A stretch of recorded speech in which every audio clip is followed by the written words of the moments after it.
Buen día a todos. Bueno, hoy vamos a comenzar a ver en realidad el manejo del paciente postquirúrgico cardiovascular. ¿Sí? Vamos a contarles más que todo cómo nosotros nos manejamos dentro de lo que es el servicio de la UCI y cómo recibimos este paciente que tanto mencionamos en el postquirúrgico de las cardiopatías congénitas. ¿Sí? Bueno, todos ya me conocen, así que bueno, no hace falta que me presente. Preséntate igual. Bueno, mi nombre es Iván Martínez. Para la gente que me conoce, que está del otro lado, que veo gente conocida, me alegro que esté del otro lado. Bueno, nada, vamos a comenzar con el postquirúrgico, ¿sí? En realidad nosotros como objetivos nos proponemos en realidad en la UCI 35 reducir el menor tiempo de resección para evitar demoras en la estabilización de este paciente, ¿sí? Hemos comenzado en realidad en uno de los temas que hablamos, cómo estabilizar el paciente prequirúrgico, y ahora lo vamos a hacer con el postquirúrgico. Entonces, para nosotros lo más importante es evitar las demoras, ¿sí? Están con el... ¿Pueden cerrar los micrófonos, por favor? Gracias. Bueno, para evitar las demoras tenemos que saber nosotros qué tipo de cirugía vamos a recibir, ¿sí? En realidad tenemos cirugías correctoras que en realidad corrige el defecto anatómico de la cardiopatía de este paciente, ¿sí? Por ejemplo, un traspuesto, una CIA, un canal, ¿sí? Una cirugía paliativa, que son cirugías reparadoras como el falot postquirúrgico, ¿sí? O la cirugía reconstructiva, que es en este caso el de mayor importancia, la hipoplasia ventrículo izquierdo, que a veces no son corregibles, pero bueno, en este caso tiene 3 estadios como para corregirse, ¿sí? Que es el Norwood, el Glenn y el Fontan, para que conozcan más o menos qué tipo de patologías tenemos. ¿Qué información debemos tener en cuenta con estos pacientes? Bueno, datos de niño, ¿sí? Nosotros en el postquirúrgico tenemos conexiones a veces con quirófano. La comunicación es muy importante con la gente de quirófano para saber cómo viene ese chico, ¿sí? Hay que saber la edad, el peso, el diagnóstico de base, el tipo de cirugía que vamos a recibir. Nosotros tenemos una pizarra dentro de lo que es la UCI, donde anotamos todos los días qué tipo de cirugías vamos a tener en el transcurso del día, que mayormente son entre 3, 4 cirugías por día reparadoras, ¿sí? El llamado de quirófano, nosotros necesitamos una información acerca de cómo viene ese paciente. En todo esto tenemos que recabar información, ¿sí? ¿Qué cirugía, qué corrección quirúrgica se va a hacer este paciente?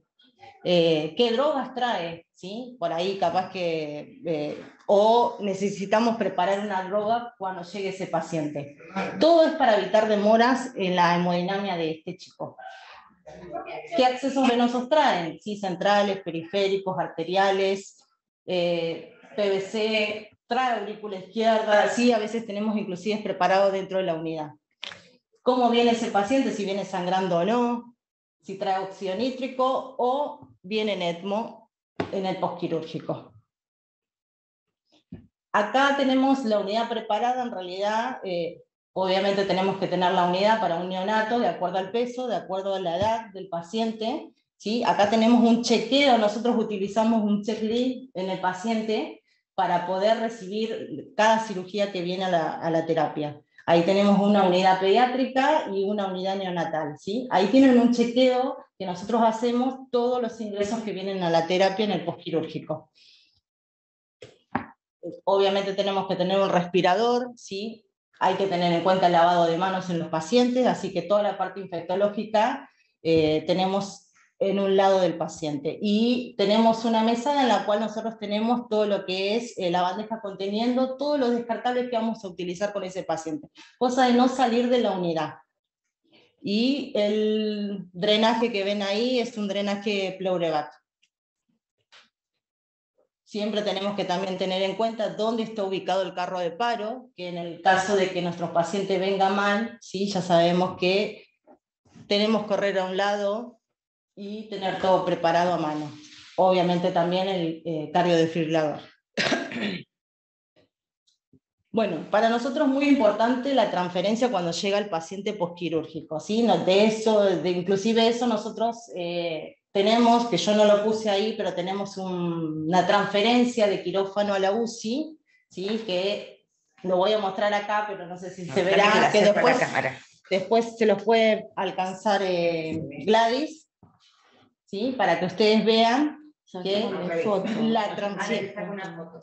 la transferencia de los pacientes que vienen de quirófano. Nosotros para esto, dentro de ese checklist, tenemos información clínica del paciente, ¿sí? De cómo viene, ¿sí? De qué accesos trae, lo que fuimos nombrando anteriormente. El tipo de cirugía que se hizo, qué pasó en la anestesia de ese paciente. La transferencia se hace con el equipo médico, anestesia, cirugía y enfermería, en forma ordenada, ¿sí? En lo posible. En la resección postquirúrgica, bueno, obviamente, como nombramos anteriormente, tenemos que tener la unidad preparada. Este es nuestro paciente postquirúrgico que por ahí ha llegado de quirófano. También tenemos otro checklist que utilizamos para el post. Bueno, ¿cómo nos manejamos nosotros en la resección? Con 3 enfermeros, ¿sí? 2 médicos intensivistas que en realidad trasladaron al paciente y lo traen dentro de la unidad, ¿sí? Cada uno tiene un rol específico, digamos, a la resección del paciente. Acá yo le puse el nombre, en realidad, ¿qué hace cada enfermero en su rol a la resección de este paciente? Bueno, el enfermero número 1, que lo vamos a calificar en realidad sí, es el que conecta la vía aérea al oxígeno central, corrobora la permeabilidad de la vía aérea, debe ocultar los campos pulmonares del paciente cuando llega, ¿sí? Y la correcta expansión torácica del paciente, conectar un monitoreo continuo, que sea electro, TA, presión arterial, temperatura del paciente, saturación, la CO2 y el NIRS que lo venimos nombrando anteriormente. Hay que corroborar los diferentes accesos vasculares que trae este paciente y la infusión correcta de las drogas. ¿Por qué hablamos de las drogas? Porque vienen a veces diferentes concentraciones de lo que utilizamos nosotros dentro de lo que es la UCI. Si ustedes también quieren acerca de cómo lo preparamos, también le podemos proveer, después va a haber una charla acerca de inotrópicos, de cómo se presenta, cómo lo utilizamos y cómo lo recibe el paciente. Hay que habilitar el lumen distal, ¿sí? Del catéter central, tomamos muestras, nosotros tomamos muestras de saturación venosa, arterial y venoso, ¿sí? La medición de la PVC continua o aurícula izquierda, en este caso en el paciente si está conectado. Se conecta el plan de hidratación. La enfermera que tiene un rol también, la enfermera número 2 que le llamamos nosotros, bueno, es la que coloca en realidad las bombas de infusión, lo ponemos todo en cero cuando llega el paciente. Lo mismo hacemos con arteria. Lo mismo hacemos con los drenajes, vaciamos la bolsa colectora del paciente, si tenemos que administrar sedación, analgesia en el paciente cuando llega, lo hacemos, y la sujeción en realidad del paciente si es que por ahí viene despierto en el trayecto de quirófano a la terapia. ¿Cuál es el rol de la enfermera número 3? Bueno, participa de esta transferencia que hace de información del paciente que llega de quirófano y actúa como circulante en el caso de emergencias. Bueno, acá está otra unidad que pusimos en realidad de un paciente pediátrico, que en realidad qué tipo de controles tenemos que tener nosotros. Bueno, nosotros hemos venido hablando en diferentes charlas acerca de...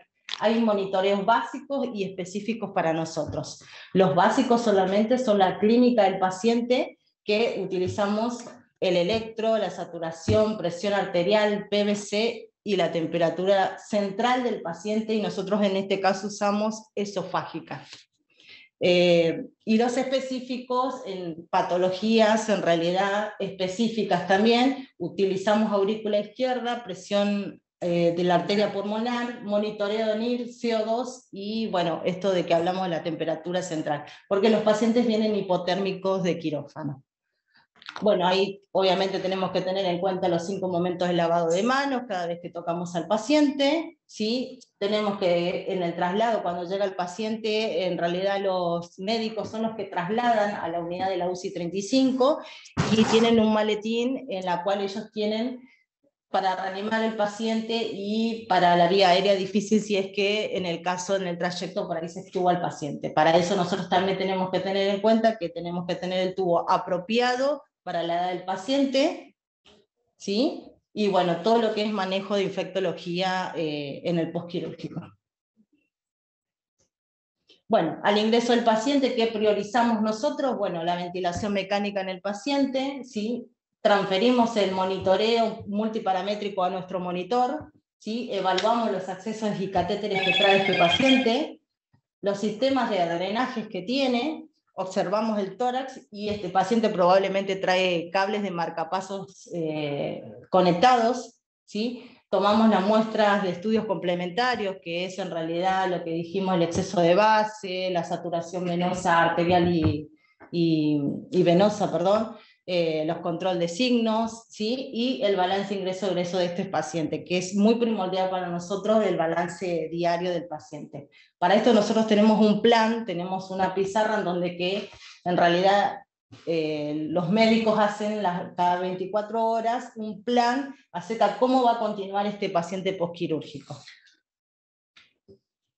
Bueno, obviamente tenemos que tener la valoración clínica en la observación del paciente, en la parte neurológica, la observación de las pupilas cuando llega de quirófano, ¿sí? El relleno capilar, ¿sí? Los pulsos distales, porque a veces vienen tan frío que entonces la hemodinamia del paciente es más por hipotermia que por la cardiopatía. Por la cardiopatía, tal cual. Y en realidad, porque a veces inclusive si vienen hipotérmicos, sangran, ¿sí?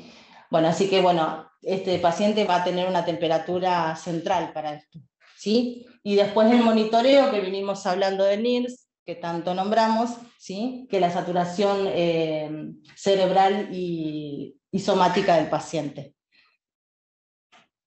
Bueno, obviamente hablamos del electro, ¿sí? La saturación y la temperatura, que es primordial para nosotros. ¿Por qué lo hacemos? La medición de la presión arterial, la PVC, la aurícula izquierda, ¿sí?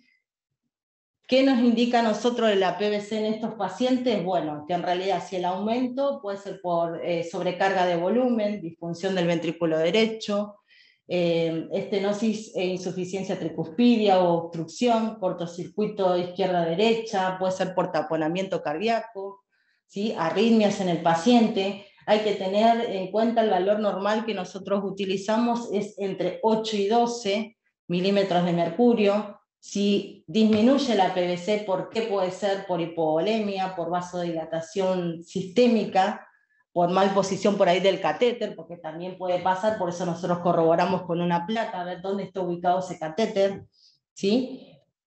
En cuanto a la aurícula izquierda, bueno, puede ser por insuficiencia. ¿Por qué puede aumentar? Por insuficiencia aórtica, disfunción del ventrículo izquierdo, aumento en la poscarga del paciente, estenosis, insuficiencia, obstrucción mitral, ¿sí? Cortocircuito de derecha-izquierda, ¿sí? Residual, también puede ser por taponamiento, hipovolemia, taquiarritmias, ¿sí? ¿Y por qué puede disminuir? También puede ser por hipovolemia y también por mala posición del catéter. Nosotros cada vez que llega el paciente postquirúrgico verificamos si está permeable el catéter de aurícula izquierda para corroborar realmente si es el valor real que tiene el paciente, ¿sí? Y eso lo hace enfermería.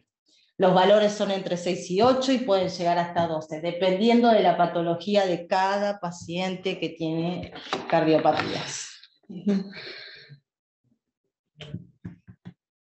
En la parte respiratoria, bueno, ¿qué tenemos que tener en cuenta? El modo ventilatorio que va a tener el paciente, la humidificación, la temperatura del calentador, la condensación en las ramas, el tubo endotraqueal que tiene el paciente, posición, fijación, ¿sí? Datos visibles usamos en realidad, decimos, porque en realidad dentro de lo que es la pizarra nosotros anotamos qué tubo tiene el paciente y dónde está fijado, ¿sí? Por si hay alguna modificación. Hay que ver la función pulmonar, ¿sí? La permeabilidad de la vía aérea, por eso utilizamos el monitoreo de CO2, auscultando al paciente.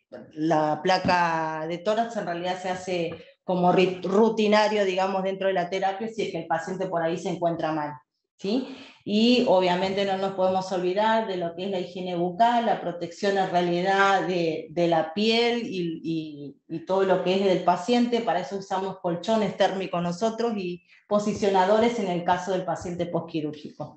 Y obviamente la técnica adecuada cuando uno lo tiene que aspirar, utilizamos también sistema cerrado o abierto, dependiendo, digamos, qué le pasa a este paciente. ¿sí? La CO2 en realidad obviamente es para ver las concentraciones en los gases expirados que tiene el paciente y bueno, es un indicador para nosotros para no aspirar porque sí a un paciente. No sé, ¿alguien quiere preguntar por ahí algo? No, todavía no. Nada, bueno. Sigamos. Acuérdense de que pueden hacer consultas Preguntas, con el chat dentro. Yo se la transmito a Eva.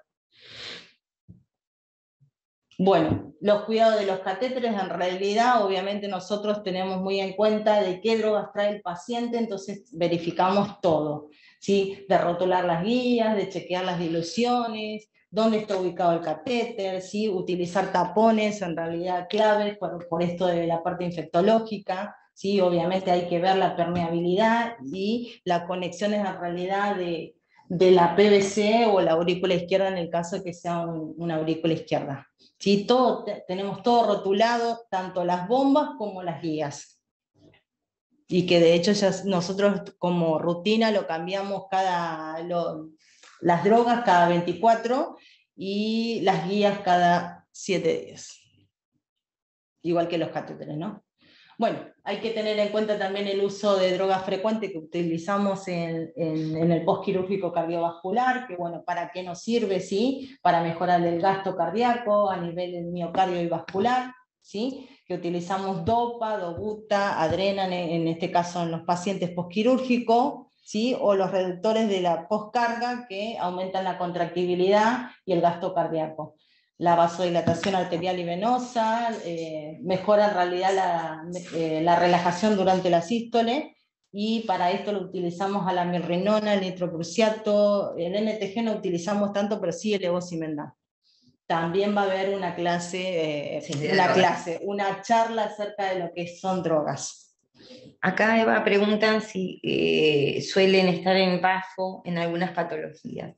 Sí, es raro. Nosotros, a menos que sea un postquirúrgico canal AB, que haya hecho hipertensión pulmonar, pero... En cardiovascular sí. se trata de evitar el BAFO por el tema de las oscilaciones torácicas. Uh-huh. Digamos, no se olviden que tienen el tórax abierto. Exacto, que no han operado. Entonces, uno trata de evitar por esa razón, pero si no queda... Sí, es específico en realidad por ahí en un paciente que sea distresado, pero tuvo mucho tiempo ventilado. No es habitual. No es habitual. No. ¿Algo más? No, por ahora yo te voy avisando. Bueno, obviamente tenemos que valorar el paciente con los drenajes que trae, ¿sí? Acá tenemos doble sistema, en realidad usamos los frascos bitubulados, como todo el mundo tiene, por ahí no como nosotros el Pleurevac, pero hay gente que por ahí lo maneja. Estos son los dos sistemas que utilizamos. Sí, priorizamos por ahí los Pleurevac en los neonatos, pero por ahora tiene el servicio, así que utilizamos en los dos pacientes, tanto pediátricos como adolescentes y neonatos, ¿sí? Esto en realidad es para verificar la permeabilidad, ¿sí? Obviamente hay que verificar con una placa dónde está ubicado ese drenaje, ¿sí? Tiene que ser bajo sello de agua, hay que rotularlo al ingreso que ingresa este paciente, hay que verificar las conexiones, ¿sí? Hay que cuantificar las pérdidas. Nosotros, como lo puse ahí abajo, en realidad las pérdidas superiores mayor de 10 mililitros kilo hora, las primeras 4 horas postquirúrgico es reoperable este paciente si es que está sangrando, ¿sí? Entonces es importante ver la ubicación donde están ubicados estos drenajes. Y la permeabilidad y el ordeño en realidad del enfermero como acción en este caso. Bueno, también vamos a hablar de marcapasos, que también van a tener una charla acerca de marcapaso específico, pero yo les voy a ir nombrando, digamos, cosas que en realidad más adelante van a verlo con más detenimiento, ¿sí? Estos pacientes postquirúrgicos traen cables epicárdicos, que nosotros les llamamos así a los cables que traen para la conexión de marcapaso.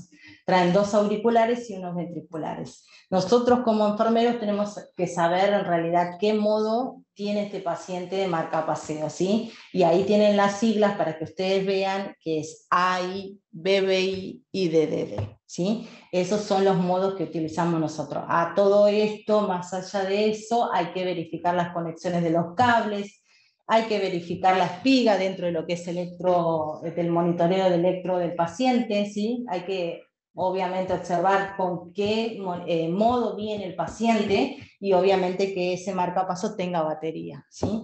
En aquel paciente que esté bloqueado es primordial que tenga la batería. Ha sucedido que vamos. Ha sucedido, sí. Sin batería.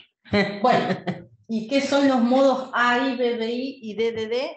Bueno, AI en realidad estimula y pasea y sensa la aurícula, ¿sí? BBI estimula y pasea y sensa el ventrículo, ¿sí? Y el DDD estimula ambas dos, aurícula y ventrículo, ¿sí? Ahí tienen un dibujo, ¿sí? Al lado, como para que ustedes vean a dónde va conectado el marcapaso.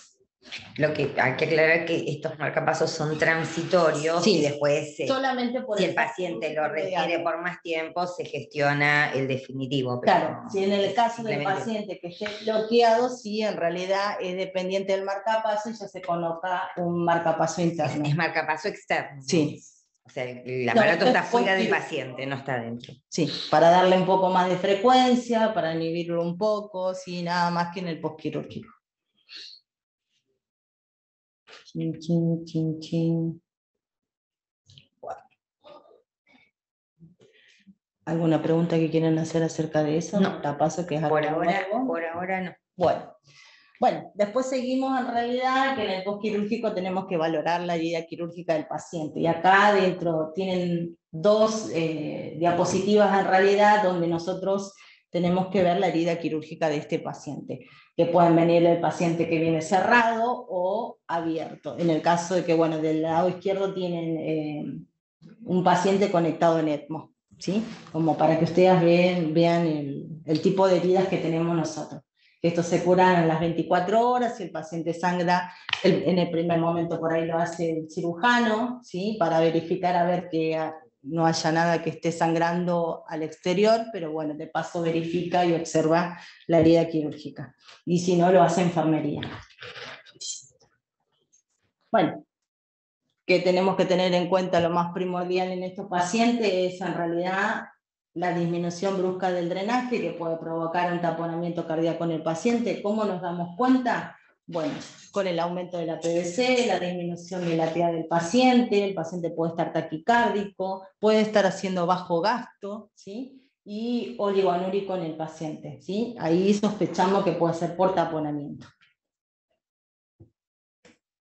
Otros cuidados que tenemos que tener en cuenta, más allá de los drenajes que ya lo venimos hablando, bueno, también hay que ver lo que es la sonda nasogástrica, la sonda vesical en el paciente, y obviamente el manejo del dolor, ¿sí? El paciente postquirúrgico tiene dolor porque tiene un montón de accesos, ¿sí? Está intubado, está con drenaje, tiene accesos centrales, ¿sí? Y manifiesta dolor, ¿sí?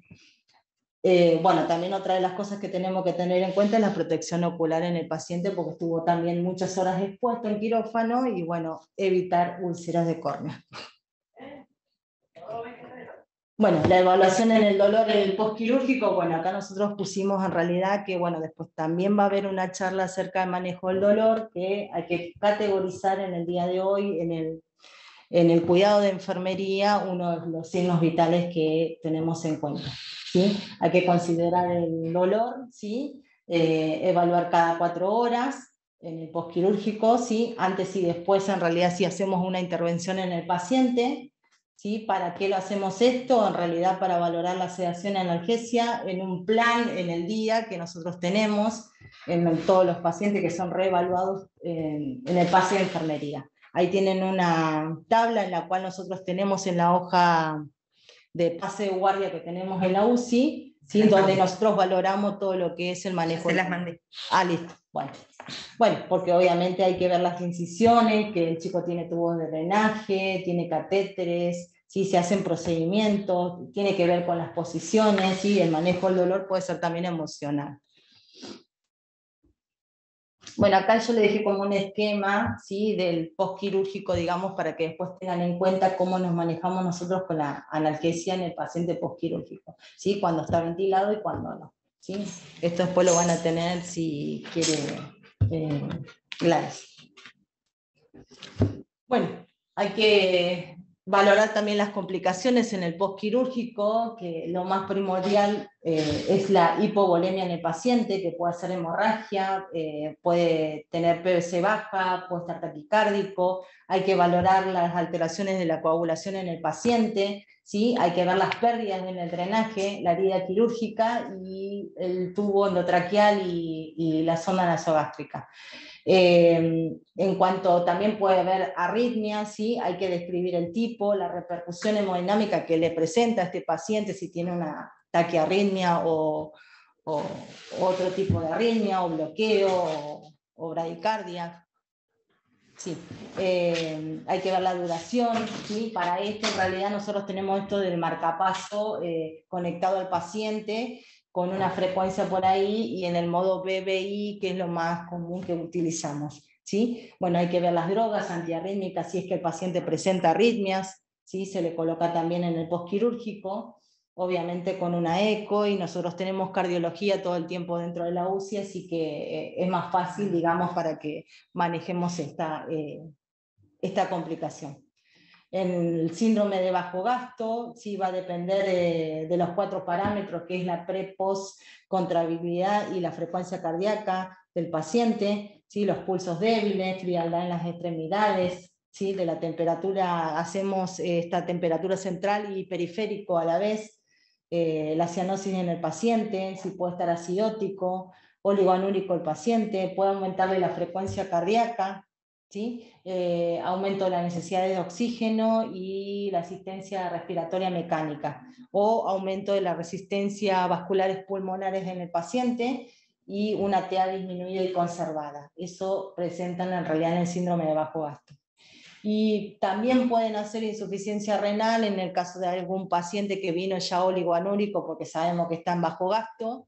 Entonces hay que controlar la diuresis diaria, hay que calcular el ritmo diurético en el paciente, que es 1 mililitro kilo hora, ¿sí? Hay que ver alteraciones del medio interno, que nosotros en realidad hacemos laboratorio casi continuo porque lo tenemos dentro del servicio, pero sabemos que hay otros lugares que por ahí capaz que mandan un laboratorio y hasta que viene es otra forma, digamos, de controlarlo, ¿sí? Hay que ver la urea y la creatinina en el paciente, ¿sí? Y nosotros en realidad la colocación de la diálisis en el paciente, la diálisis peritoneal que utilizamos, es de acuerdo a la insuficiencia que tiene, digamos, ¿sí? Y se coloca dentro de lo que es la UCI. Bueno, obviamente otra de las complicaciones que tenemos que tener en cuenta y no dejarlo de lado son las úlceras por ahí de córnea en el paciente, porque estuvo mucho tiempo expuesto en realidad a la cantidad de horas de cirugía en el quirófano, ¿sí? Hay que ver los cuidados de la piel, los cambios posturales en el paciente, ¿sí? La colocación, nosotros utilizamos hidrocoloides y posicionadores para que estos pacientes no se escaren o prevenir, digamos, lesiones. Obviamente la protección ocular en el paciente, utilizamos gel, ¿sí? Que vienen preparados de farmacia, que es como rutinario para nosotros en el postquirúrgico. No antibióticos. No, excepto que tenga algo específico por oftalmo. Totalmente, sí, pero que en realidad hacemos interconsulta con el oftalmo para que... No ponemos antibiótico de forma profiláctica en los ojos, solo bajo indicación del servicio de oftalmología. Son protección ocular. Porque antes, les digo porque antes usábamos, o sea, el famoso Oftalmoles, que es la marca, digamos, la poníamos como de rutina. Después hicimos un consenso institucional de prevención de úlceras de córnea y erradicamos el antibiótico preventivo, digamos. Y sí se utiliza el gel, lágrimas artificiales bajo el modo gel, digamos. Sí. Bueno, hay que obviamente observar, hacer limpieza ocular todo el tiempo en el paciente, y bueno, obviamente el ungüento, digamos, sirve para prevenir estas lesiones.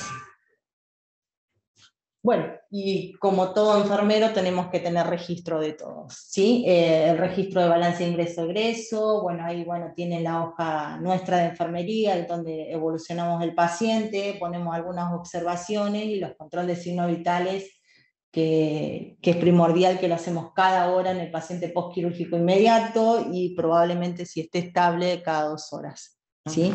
Pero es más rutinario cada 1 hora, las primeras por lo menos 24 horas. Bueno, y obviamente la mejor evaluación sería enfermería, la que evalúa clínicamente al paciente y lo evalúa frecuentemente y que esté al lado del paciente, ¿sí? Con estos cuidados que tenemos nosotros en el postquirúrgico. Bueno, ¿hay alguna pregunta? Gracias, licenciada. ¿Hay alguna pregunta que quieran hacer? Si quieren, abran los micrófonos, es momento. Y si no, bueno, por el chat. Estamos a disposición de ustedes. Yo lo que quería por ahí aclarar un poquito de lo que decía, que es un poco, por ahí el jueves pasado no están las mismas personas, pero los mismos colegas. El control horario cada 2 horas tiene relación con la cantidad de intervenciones, la complejidad del paciente. Para nosotros la clasificación de pacientes no tiene que ver con el diagnóstico, sino con la cantidad de intervenciones. Sí. Un nene que se opera en una CIA y parece una cirugía de baja complejidad, de repente sangre y se convierte en un paciente AA y uno tiene que intervenir, hacer un montón de intervenciones de enfermería, entonces eso hace que no por el diagnóstico médico, sino por el diagnóstico de intervenciones de enfermería que requiere el paciente y que demanda. Y como habrán visto, hay 1, 2, por momentos 3 enfermeros cuidando a ese niño desde diferentes puntos de vista.